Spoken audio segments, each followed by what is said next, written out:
लागत तो है ये घर बा ये घर बा लो बाबू उमेश के घर बा काहे ना चलो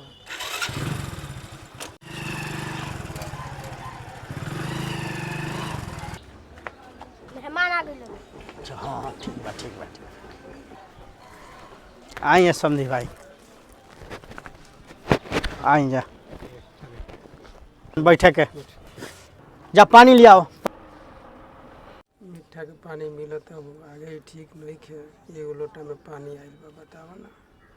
ए छेना होना नहीं खे इहे बा का पानी पिए के। हाँ मेहमान पानी पियल जा। ठीक बा एजा के ये रिवाज होई आगे छेनो मिली यही से छेना खियात खियात पसेना फेंक दिल बनी अब भेली खाइल जा रिश्ता ला तो ये हेली छेना वाला नहीं खेलत खाइल जा पनिया यही से पिए ले मारा तो कितना वीआईपी व्यवस्था करी यही से लटका के हंगा मार लियल जा। धा तोर बा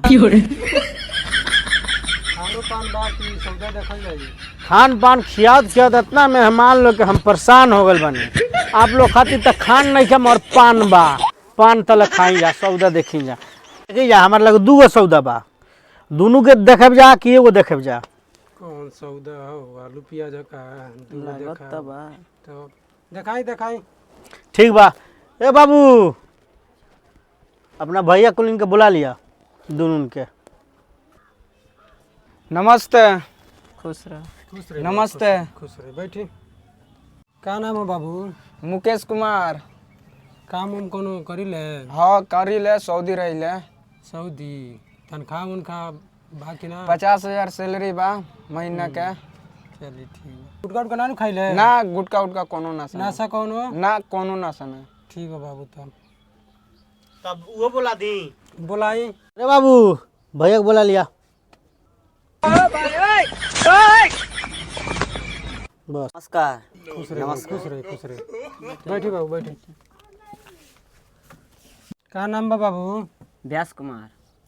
तब काम उम करी ले हाँ काम करी ले तनख्वाह कितना मिलेला 20,000 दारू चलेला दारू कबो काल माने चली जाला आ गुटका उटका ना गुटका उटका तो नहीं खा जाला कबो कबो आ हई कैसे चोट लाग गेल बा कट गेल बा एक्सीडेंट हो गइल बा पीएलएम भइल होई ना ही ड्यूटी क के आवत रही त मैंने चढ़ा ले तो उहे न पीएलएम न भइल बा हां नौकरी करेला सरकारी स्कूल में एना न करी ले त मैं लेकिन के पढ़ाओ लिखाओ दूसर का हो गए पूछा गए हां हो गेल तो भेजल जाए लोग के भेज दी जा बाबू जा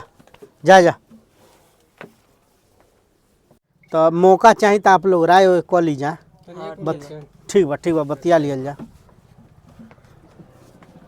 एगो तो सरकारी वाला बने भरे लंगर बने तो कहबे कि ठीक बने हमनियों के काम चली मगर हुनकरा पर नहीं विश्वास जिन 50 वाला विदेश वाला लोहा फैक्ट्री वाला। हाँ ठीक बता बतियावल जाला दान दहेज के बारे में खाली लो सरकारी वाला के 10 लाख मांगे लो तो दे दे वो उठा ले बटे एकदम भाई 50,000 के 50,000 रुपये नहीं खे देवे के एगो चौनी ना नहीं खे बढ़िया चलो बात कर ले। हमहू लंगड़ा के इतना मांगतनी जे लंगड़ा के छोड़ दिलो आ बड़का लड़का के हो जाए शादी आज 3 चक्कर मार भइल सऊदी ओकर बियाह नहीं हो आ लंगड़े के सब के चढ़ता मांगत 10 लाख